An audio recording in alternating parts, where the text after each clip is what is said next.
नमस्ते दोस्तों, आज एक ऐसे टॉपिक के बारे में हम बात करेंगे जिसका जिक्र हम बहुत बार कर चुके हैं।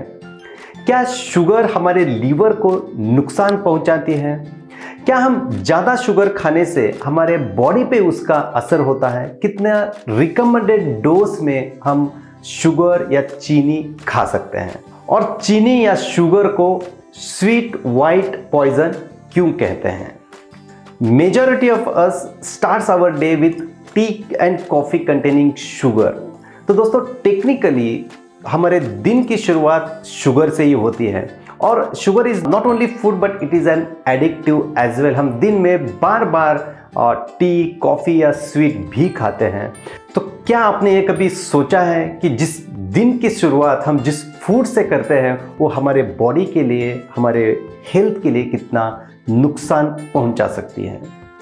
तो दोस्तों जब भी हम शुगर खाते हैं तो वो 4 फॉर्म में होते हैं। एक तो ग्लूकोज जो उसका नेचुरल सोर्स है, सुक्रोज जो सिंथेटिक फॉर्म ऑफ शुगर है जिसको डाइसैकेराइड भी बोला जाता है, फ्रुक्टोज मतलब जो शुगर फ्रूट से हमें मिलती है उसको फ्रुक्टोज बोला जाता है, और जो 4th नंबर है वो लैक्टोज है, मतलब जो मिल्क से जो हमें शुगर मिलती है उसको लैक्टोज कहते हैं।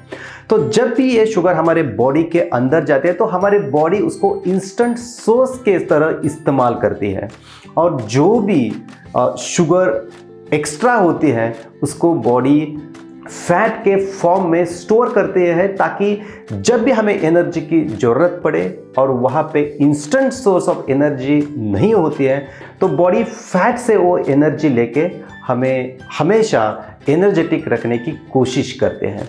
जैसे हमारे पास कुछ पैसे बचते हैं तो हम बैंक के सेविंग अकाउंट में रखते हैं, वैसे हमारे बॉडी जो भी ग्लूकोज शुगर एक्स्ट्रा बचते हैं उसको हमारे बॉडी में सेविंग अकाउंट में उसको सेफली स्टोर करती है और जब भी हमें चाहिए तब वो देने की कोशिश करते हैं।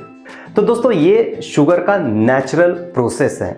जब भी हम शुगर बहुत ज़्यादा क्वांटिटी में खाते हैं, कि कितना रिकमेंडेड डोज है मैं वीडियो के एंड में आपको बताने वाला हूँ, लेकिन उसके ज़्यादा जो भी हमारे बॉडी जिसको शुगर को प्रोसेस नहीं करती है उसको वो एक्स्ट्रा फैट में कन्वर्ट करती है, अनहेल्दी फैट में कन्वर्ट करती है।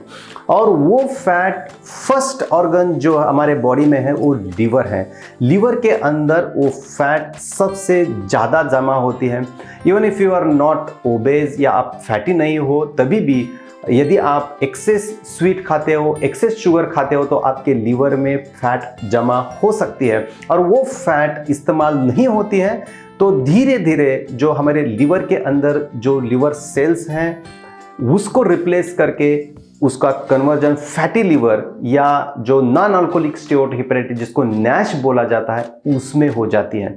और वो प्रोसेस लंबे समय तक जब चलती है तो जो लीवर का जो डैमेज है, फर्दर डैमेज है, उसको फाइब्रोसिस सिरोसिस में भी कन्वर्ट हो सकता है। सेकंड थिंग, जो भी हमारे बॉडी में एक्स्ट्रा शुगर है उसको न्यूट्रलाइज करने के लिए इंसुलिन नाम का जो केमिकल है वो हमारे पैंक्रियाज रिलीज करता है और जो भी शुगर है उसको कंट्रोल में रखने की कोशिश करता है। लेकिन कुछ समय तक वो इंसुलिन हमारे ग्लूकोज को, हमारे शुगर को कंट्रोल में रखता है, लेकिन जब भी फैट का परसेंटेज बढ़ जाता है या पैंक्रियाज से इंसुलिन सिक्रीशन जो है, इंसुलिन का जो परसेंटेज है वो कम हो जाता है तो आपको टाइप 2 डायबिटीज जिसको इंसुलिन रेजिस्टेंस भी बोला जाता है, इंसुलिन रेजिस्टेंट डायबिटीज़ भी बोला जाता है, वो आपको हो सकता है। तो ध्यान रहे यदि आपको टाइप 2 डायबिटीज़ है तो आपका बॉडी जो का फैट का परसेंटेज है वो ज़्यादा है, आपका स्वीट या शुगर खाने का परसेंटेज भी ज़्यादा हो सकता है। तो इसमें आपको यदि आप आपकी बॉडी की फैट आप घटाते हो तो ये शायद टाइप 2 डायबिटीज़ रिवर्स हो सकता है। यदि आपको फैटी लिवर है, डायबिटीज़ है, तो उसको आप बाकी बीमारी को भी आप इनवाइट कर रहे हो, जैसे कि कोलेस्ट्रॉल हो सकता है, थायराइड हो सकता है, डाइजेशन के प्रॉब्लम्स हो सकते हैं, हार्ट के प्रॉब्लम्स भी हो सकते हैं। तो उसको टाइम पे कंट्रोल करना जरूरी है। इसलिए दोस्तों जो भी हम एक्सेस शुगर खाते हैं, एक्सेस स्वीट्स खाते हैं, उसको हमें कंट्रोल में रखना है। According to WHO guidelines, average person requires around 2000 kilo calories. So उसमें से 100 किलो कैलोरीज या 6 टीस्पून या 25 ग्राम एडेड शुगर आप ले सकते हो।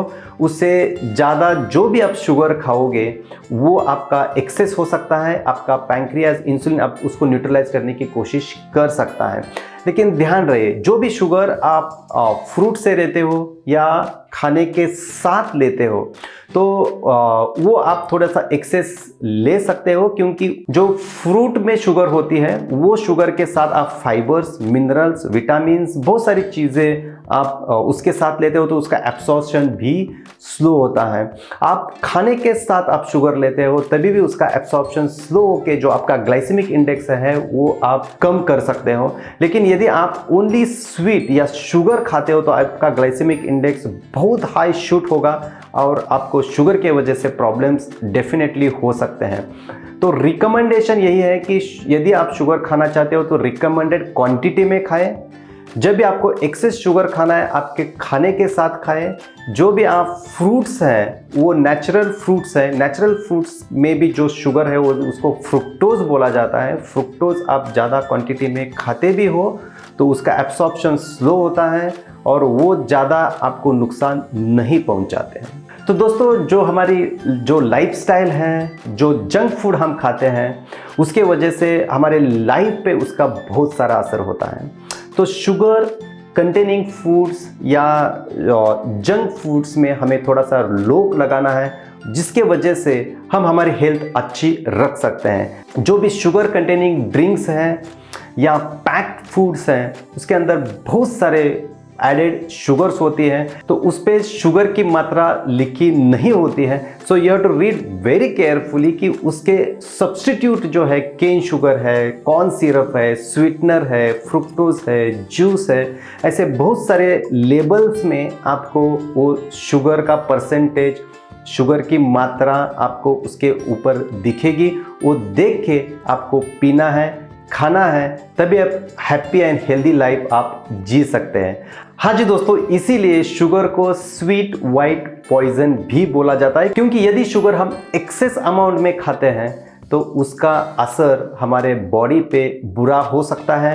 हर एक की बॉडी अलग अलग तरह से रिएक्ट कर सकते हैं। आप दूसरों से कंपेयर नहीं करना है और एक हैप्पी एंड हेल्दी लाइफ जीने के लिए एक हेल्दी लाइफस्टाइल आपको अडेप्ट करना जरूरी है। धन्यवाद।